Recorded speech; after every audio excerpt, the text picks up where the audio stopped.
और मैं आपके साथ अलका सिंह। बुलेटिन की शुरुआत इस वक्त की बड़ी खबर से करते हैं। इस वक्त की बड़ी खबर छत्तीसगढ़ से है, जहां बीजापुर में विधायक विक्रम मंडावी के काफिले पर नक्सल हमला हुआ है। आपको बता दें कि काफिले में शामिल थी जिला पंचायत सदस्य पार्वती कश्यप। वाहन पर नक्सलियों ने फायरिंग की। गंगालूर हाट बाजार में नुक्कड़ सभा कर वापस लौट रहे थे कांग्रेसी। पदेड़ा के नजदीक हुआ हमला। काफिले में शामिल सभी लोग सुरक्षित। तो बड़ी जानकारी बीजापुर से दे रहे हैं, जहां कांग्रेस नेता के काफिले पर नक्सलवादी हमला हुआ है। उनके काफिले पर फायरिंग की गई है नक्सलियों की तरफ से। विधायक विक्रम मंडावी के काफिले में नक्सल हमला हुआ है। आपको बता दें कि काफिले में शामिल थे जिला पंचायत सदस्य। हालांकि इस हमले में किसी को भी किसी तरीके की हानि नहीं हुई है।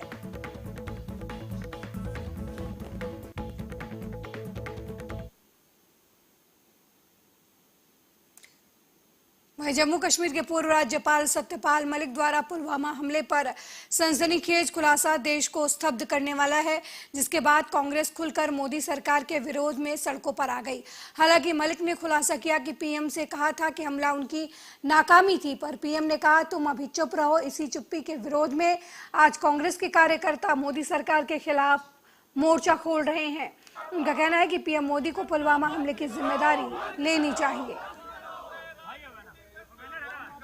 बंद करो, बंद करो। मोदी सरकार होश में आओ, होश में आओ, होश में आओ। मोदी सरकार जवाब दो, जवाब दो, जवाब दो।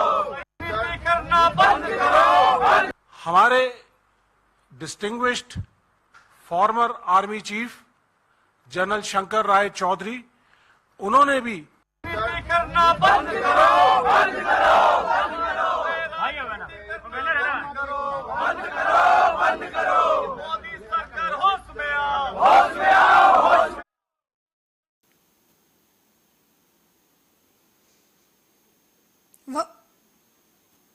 वहीं पुलवामा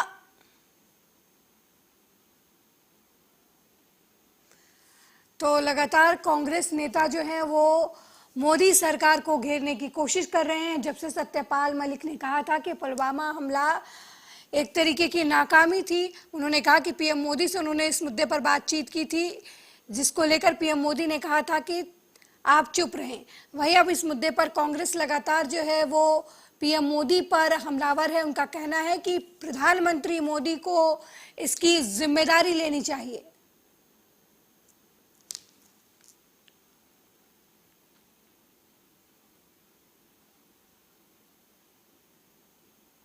वहीं पुलवामा हमले को मुद्दा बनाकर कांग्रेस एक बार फिर पीएम मोदी पर हमलावर होती नजर आ रही है।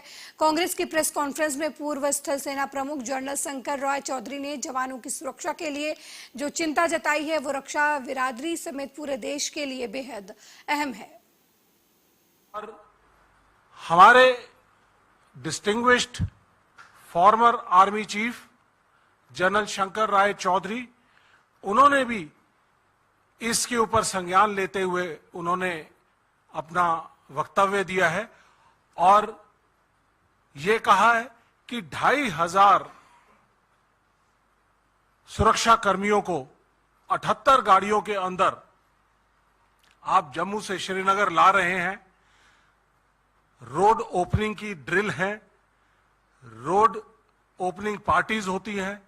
कोई भी बड़ी कॉन्वॉय अगर चलती है तो उसके अंदर एंटी आईईडी जैमर्स पहले चलते हैं, रोड की सैनिटाइजेशन की जाती है और जितने भी laterals, arterial roads, link roads highway को ज्वाइन करते हैं उन्हें कवर किया जाता है ताकि कोई मिलिटेंट या कोई मिस एडवेंचर एक्टिविटी ना कर सके। और सत्यपाल मलिक जी ने भी ये अपने वक्तव्य में कहा है कि लिंक रोड पर कोई जिप्सी नहीं थी, कोई मैन पावर नहीं थी, कोई डिफेंस फोर्सेस नहीं थी।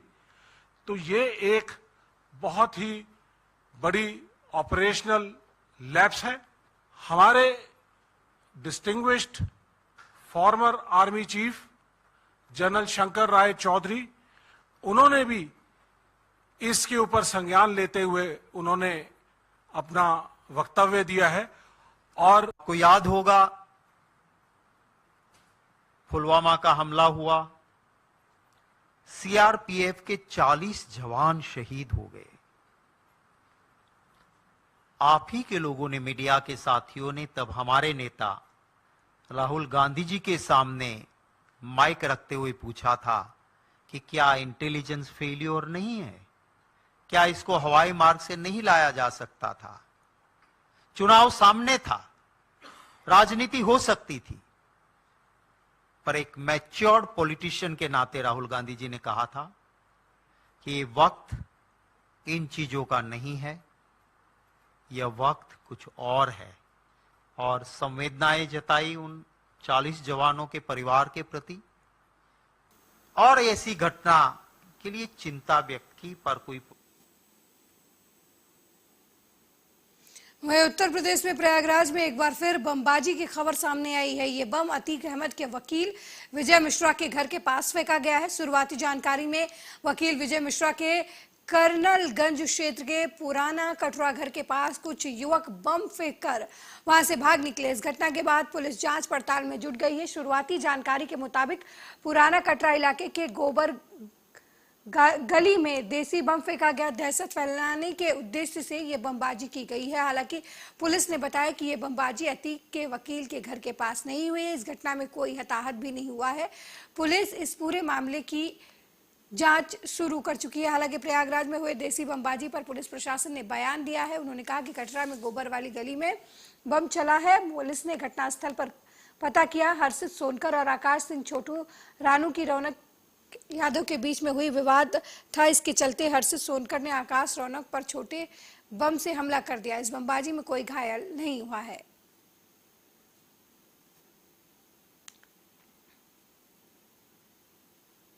वहीं नगर निकाय चुनाव से पहले औरैया पुलिस ने बड़ी कार्रवाई की है। अवैध शस्त्र बनाने वाले फैक्ट्री का भंडाफोड़ करते हुए पुलिस ने 2 लोगों को गिरफ्तार किया है और भारी मात्रा में अवैध हथियार और हथियार बनाने वाले उपकरण बरामद किए हैं। निकाय चुनाव के दृष्टिगत शांतिपूर्ण रूप से सभी चुनाव कराने के लिए जो शासन के और डीजी सर के जो निर्देश आए हैं, उनके क्रम में एडीजी सर और आईजी रेंज कानपुर सर के निर्देशन में लगातार औरैया पुलिस कार्य कर रही है। कुछ क्षेत्रों से ज़्यादा शस्त्रों की जो सूचना आ रही थी, उसमें जो है मुखबिरी लगाई गई। एसओजी टीम को और सभी थानों को निर्देशित किया गया है कहाँ से शस्त्र सोर्स हो रहे हैं और कहाँ पे शस्त्र बन रहे हैं, उनकी समीक्षा करें और उसमें जो है लगातार कार्रवाई करें। इसमें बड़ी कार्रवाई करते हुए थाना छलदा और एसओजी की टीम के द्वारा ये घसारा नहर पुल के पास एक खंडा नहर कोठी एक जगह पड़ती है, वहाँ पे एक शस्त्र फैक्ट्री जो है चल रही थी, जिसे आज सुबह जो है गिरफ्तार किया गया। निकाय चुनाव के दृष्टिगत शांतिपूर्ण रूप से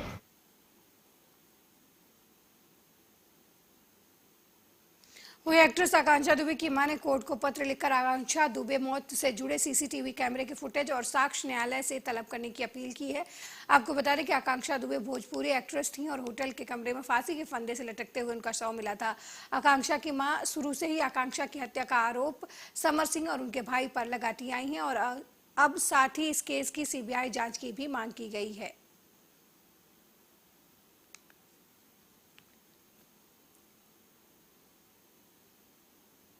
वहीं खंडवा में हुई सांप्रदायिक घटना पर गृहमंत्री नरोत्तम मिश्रा का बयान सामने आया है। गृहमंत्री ने कहा कि प्रदेश में किसी भी तरह की सांप्रदायिक घटना बर्दाश्त नहीं होगी। साथ ही कहा अस्वा के खिलाफ रासुका की कार्रवाई की जा रही है, उसके साथियों की जानकारी भी जुटाई जा रही है। वहीं इस दौरान उन्होंने प्रियंका के दौरे पर कहा कि यूपी में दोनों भाई बहनों ने चुनाव प्रचार किया था, तब केवल 2 सीटें ही मिली थी। साथ ही इस दौरान कमलनाथ पर भी उन्होंने हमला बोला। मैंने समाचार देखा, उसमें उनने 60 सीटें दिग्विजय सिंह जी को दे दी हैं, बंटाधार जी को। मतलब 60 पे तो उनने मान लिया कि हम जीत ही नहीं रहे। अब तो 170 के लिए लड़ाई लड़ने की बात कर रहे हैं, जहां हार उन्हें स्वीकार कर ली। वचन पत्र नहीं, छलावा पत्र है। पिछली बार वो जो छलावा दे चुके हैं, धोखा दे चुके हैं, उसकी पुनरावृत्ति करने की कोशिश है। तो ये कुछ भी बोल सकते हैं क्योंकि वो जानते हैं कि उनकी सरकार आना नहीं है, लेना देना कुछ है नहीं है, सिर्फ जनता में भ्रम पैदा करना है, छलावा पैदा करना है पिछली बार की तरह। और पिछली बार की तरह जनता इस बार ये सब गलती करने वाली नहीं है। जो उनका पूरा का पूरा घोषणा पत्र कागजी पुलंदा है, रीप्रिंट कर रहे हैं वो, सिर्फ ये रीप्रिंट होने वाला है और कुछ नहीं, तारीखें चेंज होंगी, बाकी तो सब पुराना है। वो दे दे, मानता कौन है उनकी? अब जिनके आपने नाम लिए, अजय सिंह जी के, अरुण यादव जी के, आपको कहीं देखे क्या मध्य प्रदेश में प्रवास में? जब कमलनाथ जी खुद ही नहीं जा रहे हैं तो कोई क्या जाएगा? कागजों की जिम्मेदारी है, कागजों पे देते हैं, कागजों पे ही एक दिन की यात्रा होती है। अभी तक 1 दर्जन यात्राओं को हरी झंडी दिखाई उनने, सतना में भी और बाकी जगह पे भी, बाल आयोग, बाल कांग्रेस तक। आप बता दो एक भी यात्रा कहीं नजर आई हो नक्शे पर? पहले दिन जिस दिन वो झंडी दिखाते हैं उस दिन तो दिखती है वो। वहीं दिल्ली विधानसभा का एक दिन का विशेष सत्र बुलाया गया। ये विशेष सत्र तब बुलाया गया जब दिल्ली सरकार की कथित शराब नीति की जांच को लेकर मुख्यमंत्री अरविंद केजरीवाल को सीबीआई ने समन भेजकर पूछताछ के लिए दफ्तर बुलाया था। ऐसे में दिल्ली विधानसभा का ये विशेष सत्र केंद्रीय जांच एजेंसियों के दुरुपयोग के मुद्दे पर चर्चा के लिए बुलाया गया था, जहां सीएम केजरीवाल ने एलजी और बीजेपी को जमकर घेरा, साथ ही महंगाई को लेकर भी खरी खोटी सुनाई। पहले गैस 400 रुपए सिलेंडर होती थी, चौथी पास राजा के आने के बाद 1100 रुपए सिलेंडर हो गई। पहले पेट्रोल 71 रुपए होता था, 97 रुपए हो गया। पहले डीजल 57 रुपए होता था, 90 रुपए लीटर हो गया। जब पेट्रोल के दाम बढ़ गए, डीजल के दाम बढ़ गए, तो सारी चीजों के दाम बढ़ गए। देश के अंदर हाहाकार मच गया। सब चीजों पे इसने और इसके दोस्त ने कब्जा। दूध पहले 46 रुपए होता था, 66 रुपए लीटर हो गया। बच्चों को माएं दूध पिलाने लायक नहीं बची। घरों के अंदर छोटे छोटे बच्चों के दूध छीन लिए इसने, राजा ने। सरसों का तेल 90 रुपए लीटर होता था, 214 रुपए हो गया। बताओ, धीरे धीरे पूरे देश में हाहाकार मच गया। लोग अब राजा के खिलाफ आवाज उठाने लगे, लोग उसके खिलाफ बोलने लगे। तो राजा ने कह दिया, जो मेरे खिलाफ बोलेगा पकड़ के जेल में डालो। एक के बाद एक राजा ने लोगों को पकड़ पकड़ के जेल में डालना शुरू कर दिया। किसी ने राजा का कार्टून बना लिया, उसको भी जेल में डाल दिया। किसी ने राजा का नाम गलत ले दिया, उसको भी जेल में डाल दिया। किसी टीवी चैनल वाले ने राजा के खिलाफ लिख दिया, उसको भी पकड़ के जेल में डाल दिया। किसी जज ने राजा के खिलाफ कोई ऑर्डर कर दिया, उसको भी पकड़ के जेल में डाल दिया। ना जजों को छोड़ा, ना पत्रकारों को छोड़ा, ना मीडिया को छोड़ा, ना व्यापारियों को छोड़ा, ना उद्योगपतियों को, किसी को नहीं छोड़ा। राजा ने पकड़ पकड़ के उसने चौथी। वहीं केसी वेणुगोपाल की उद्धव ठाकरे से मुलाकात पर केंद्रीय मंत्री अनुराग ठाकुर का बयान सामने आया है। केंद्रीय मंत्री अनुराग ठाकुर ने विपक्षी एकता पर जमकर प्रहार किया है। एकजुट हो रहे विपक्षी पार्टियों पर निशाना साधते हुए उन्होंने कहा कि भ्रष्टाचार में घिरे दल एक दूसरे का सहारा लेने का प्रयास कर रहे हैं, लेकिन ये महागठबंधन कभी भी पहले प्रयास में सफल नहीं है। उसे जनता ने कभी नहीं स्वीकारा, ना आगे स्वीकारेंगे। क्या भ्रष्टाचार में घिरे दल एक दूसरे का सहारा लेने का प्रयास करते हैं, लेकिन ये महागठबंधन कभी भी पहले प्रयास किया कि जनता ने कभी स्वीकारा नहीं है, ना ही आगे स्वीकारेंगे, क्योंकि जिसका आधार बगैर किसी नीति के, बगैर किसी नेता के, बगैर किसी नेतृत्व के हो, उसका आधार क्या होगा? ये तो केवल अपने भ्रष्टाचार को छिपाने के लिए, जेल ना जाने के लिए, अपना राजनीतिक अस्तित्व। खबर अयोध्या से है, जहां शिकायतकर्ता प्रधान उमाशंकर ने वन विभाग पर जमीन पर कब्जा करने का आरोप लगाया है। ग्राम प्रधान का आरोप है कि वन विभाग ने ग्राम सभा की सरकारी जमीन पर अवैध रूप से खजुराहट के नाम से वन प्रभागीय कार्यालय रेंज का निर्माण करा लिया है। प्रधान उमाशंकर का कहना है कि वन विभाग वाले लगभग 25 साल से सरकारी जमीन पर अवैध अतिक्रमण किए हुए हैं। अब ग्राम पंचायत बसंतपुर के प्रधान उमाशंकर ने मुख्यमंत्री, उत्तर प्रदेश जिला अधिकारी और जिला वन अधिकारी के यहां शिकायती प्रार्थना पत्र देकर न्याय की गुहार लगाई है। ग्राम सभा के प्रधान का यह भी कहना है कि सरकारी भूमि पर वन विभाग के नाम का कोई पट्टा नहीं हुआ है, फिर भी अवैध कब्जा किया गया है। बसंतपुर के डाटा संख्या 554 का जो जंगल झाड़ी के खाते में दर्ज है।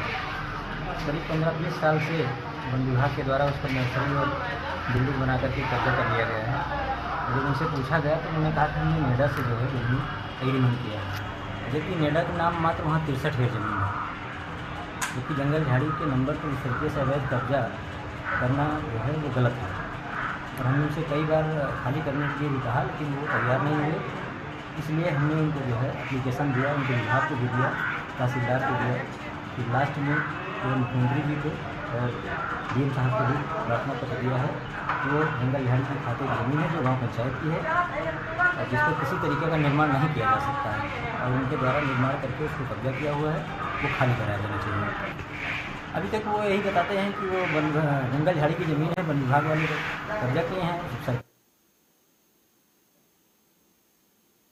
वहीं यूपी एसटीएफ को बड़ी सफलता मिली है। यूपी एसएससी द्वारा आयोजित वन रक्षक चयन परीक्षा में भाग लेते समय सॉल्वर गैंग और लीडर सहित परीक्षार्थी को पुलिस ने गिरफ्तार किया है। शारीरिक दक्षता परीक्षा में हिस्सा लेते समय परीक्षार्थी और गैंग लीडर को परीक्षा केंद्र से गिरफ्तार करने में एसटीएफ को सफलता मिली है। एसटीएफ ने विकास कुमार, उमेश कुमार को कुर्सी रोड थाना गुंडब्बा लखनऊ से गिरफ्तार किया है।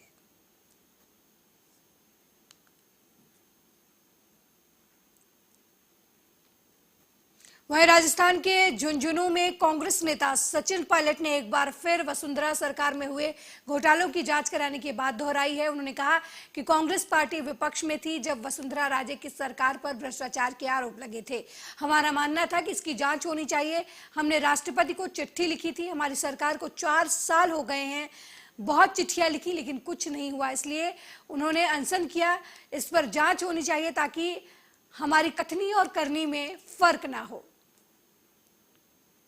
कुछ दिन पहले जो मैंने अनशन जयपुर में किया था वो सिर्फ इस मांग को लेकर किया था कि जब कांग्रेस पार्टी हम सब लोग विपक्ष में थे तब बीजेपी की सरकार थी, वसुंधरा जी मुख्यमंत्री थी और बहुत सारे आरोप लगे थे करप्शन के, भ्रष्टाचार के, बहुत से स्कैंडल्स हुए थे।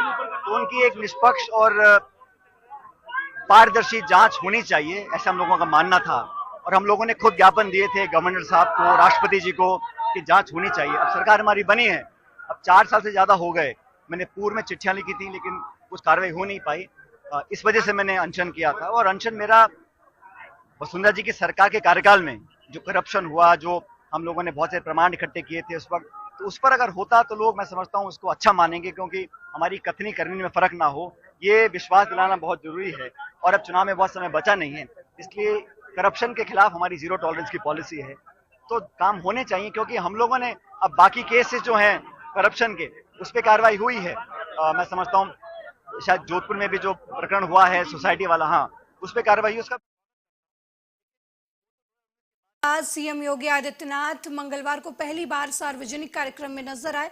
इस दौरान उन्होंने हत्याकांड के बाद राज्य की कानून व्यवस्था पर पहली बार प्रतिक्रिया दी। वहीं मुख्यमंत्री ने सख्त चेतावनी भी दी। इस कार्यक्रम को संबोधित करते हुए सीएम ने कहा कि अब माफिया किसी को डरा नहीं सकते।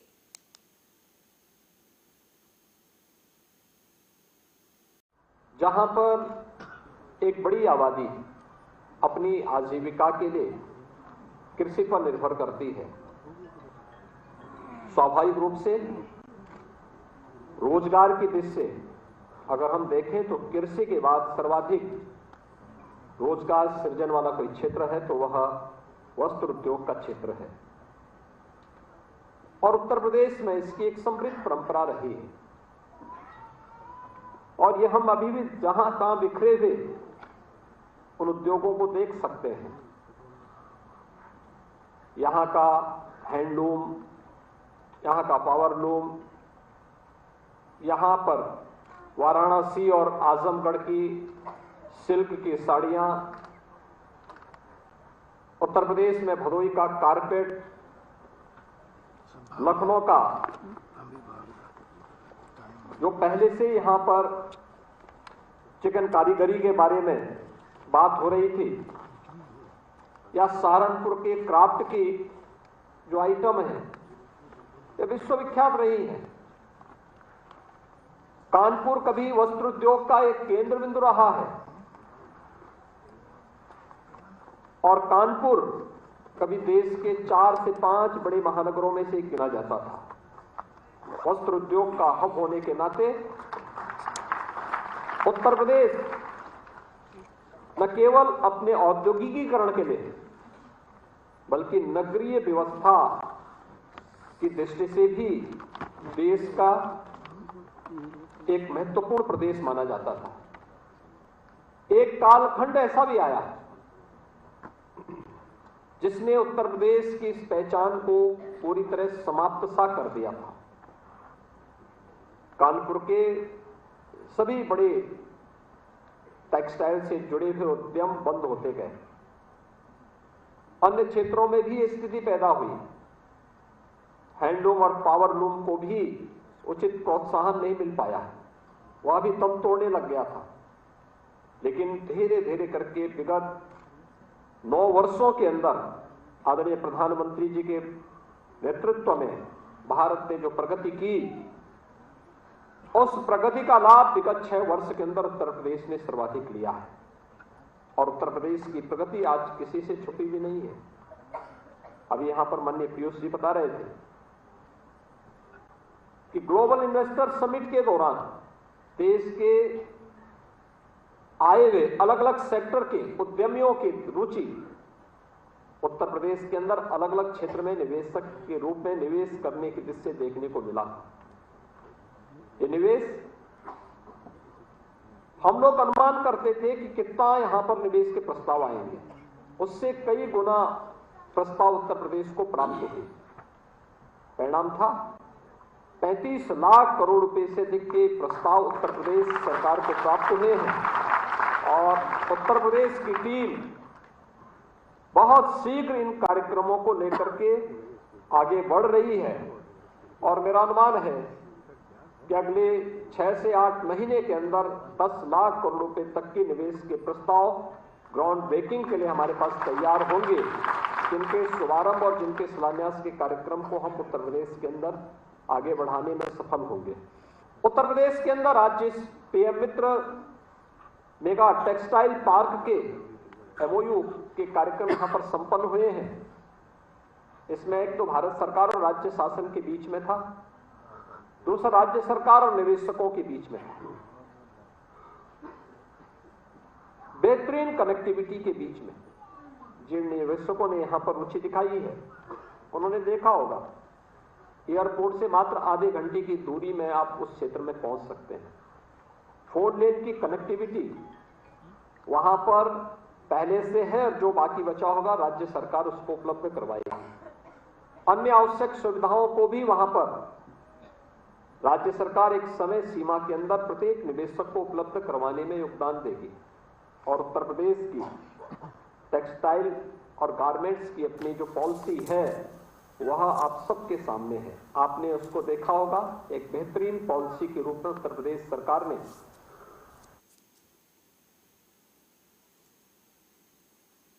मेरे साथ इस बुलेटिन में फिलहाल इतना ही। देश दुनिया की तमाम